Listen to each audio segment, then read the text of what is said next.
Hello everyone, Dr. Katka here for our Sunset Musing. Without the sun today, there is a little tiny sliver, if you can see that, behind the cactus. Just reminding us the sun is always there setting. The sky is going to be beautiful, check it out. But we're not going to see the sun. You know, when I was in the Czech Republic, it was cloudy the whole time. And I always went out at the sunset time just to be with the sun. And it was profound because so many times what happened to me is I was walking or, there was snow actually. It was in the winter. It was beautiful. I knew, I looked at my watch and I actually set the alarm at that point to know when the sun is setting. But right before the alarm went on or off, I knew that's the time. It's like when our internal clock, when we synchronize with the sun, is beautiful. So instead of enjoying the sun, we'll know it's there. We will be grateful for the day. And I'll share with you a few things. First of all, I want to thank a few people. So Mary, thank you so much for being my biggest fan for our Sunset Musing. Good evening. So appreciate you. I know you guys are watching this after the fact, a lot of you, and it's just so special to have you right here. So thank you. Thank you, Cheryl, as well. I do want to thank Kathleen. Kathleen, thank you so much. I received your gift today. It was so special. What a beautiful surprise. And I did share the other one with somebody else who really appreciated it. So thank you for that. As far as Miss Bella, I'm happy you got your chaparral. I did send you how to do the cleanse, but if you have any more questions, remember, it's so easy, you guys, with the chaparral. It doesn't have to be in bloom. It literally can be at any stage. Like this one is already ending. So we always can grab the flowers. Remember, those are edible and they taste really good. Just a little bitter, but beautiful. And we use only very little. Like this is almost too much. And we put hot water over just like tea, and with lemon it makes it lovely. And it's so simple. I want to acknowledge a few of the questions that you guys have. I will talk today, Dorinda, about your question about salt, because it is important. And then starting today is Wednesday. So I'm thinking starting next week we'll really get into some of the medical answers, but I may talk about the thyroid sooner because a lot of you had questions about thyroid, and it has been so misunderstood, you guys, the way we treat thyroid in our current medicine, that it may help to shine some light. What I want to talk about today is the salt for sure for Miss Dorinda and everybody who is interested in that. But before I go there, it was a long day, and we've seen a lot of people, and I was just doing a prolozone. Remember, you guys, I was talking about the prolozone injection, putting the nutrients and ozone inside the joints or close to the joints to help the body recover.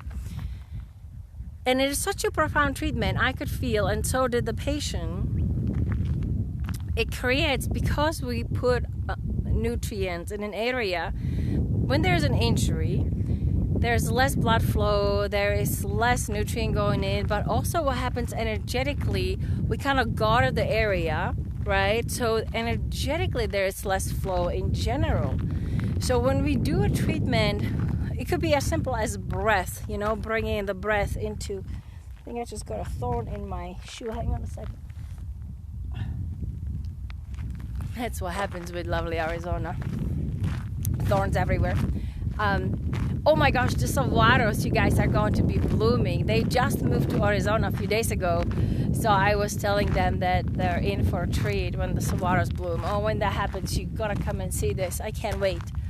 It's going to be beautiful. So what I was feeling with the injection is it was this opening. It's almost like the body was remembering, like, wait a minute, there is part of me that I have been not focusing on, ignoring, instead of this river of blood flow going in and life flow, it has been diminished to stream.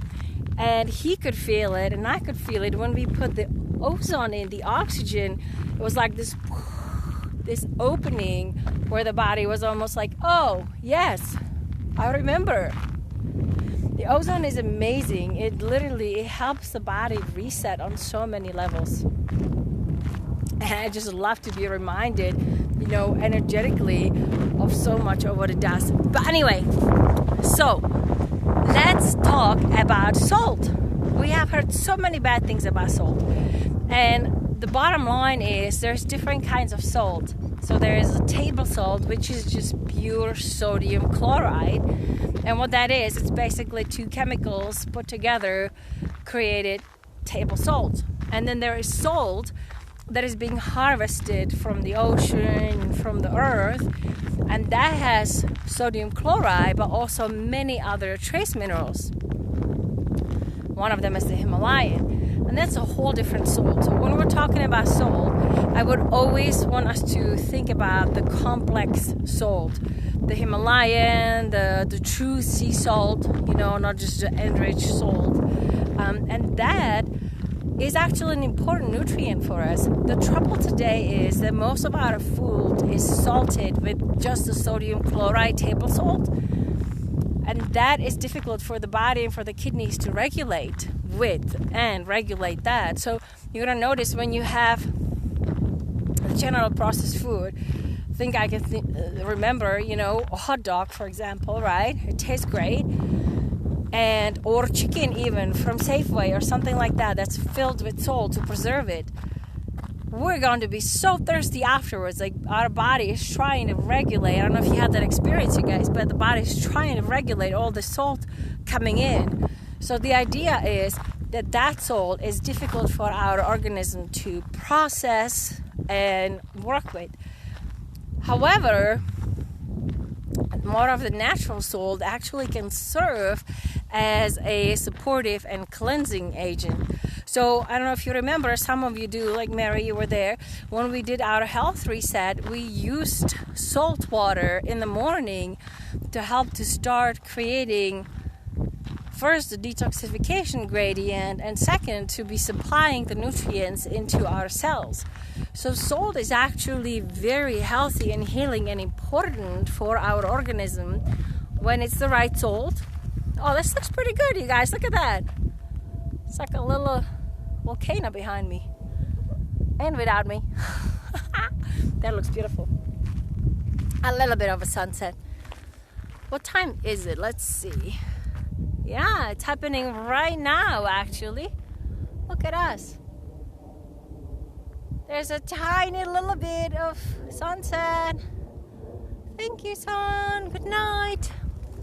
So we don't have to be afraid, you guys, of salt. Not at all. It's more the oversalting the food that we get in restaurants and the preservative. Because salt is used as preservative, really, and that's where the trouble happens.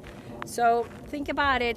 As close to nature as we can get the food, that's what our body really, really likes. What was that, Mary? What pond? I'll have to read that. But so with the salt, let's use it as, when we're making veggies. So vegetables, rice, if you eat eggs, use some salt for sure. And let's try to stay away from the preserved food with salt, which is most of the packaged foods and kind of foods with preservatives. Okay, that was my salt spiel for today, for the short sunset of course there's sunset somewhere. Have you guys ever witnessed the sun setting on a plane? Oh my goodness, it's my favorite. And my favorite is when you have, when I travel to Europe, you actually can get, it's just like a treat. you guys can get at the same, because such a long travel and the plane goes, up towards the North Pole and then down. It doesn't go straight, it's cutting it short. You can witness the sunset and the sunrise at the same time on the same side of the airplane. Oh, it's always such a gift, and I treasure it, and I always try to navigate it in my mind where I should sit to witness it. And I can never figure it out because it's different in the winter than in the summer. But it's always such a gift for me and a miracle when I can see that, because it's a whole different story, right? You guys were high up, so no matter what the clouds, we can see that. So anyway, oh, look at that. That's lovely. Let's just imagine a little bit of a sunset happening from the airplane bird's view. And I'll be back, you guys, with more information. Keep the questions coming, and I will look forward to seeing you tomorrow. Big hug, everybody. Thanks for coming. Bye.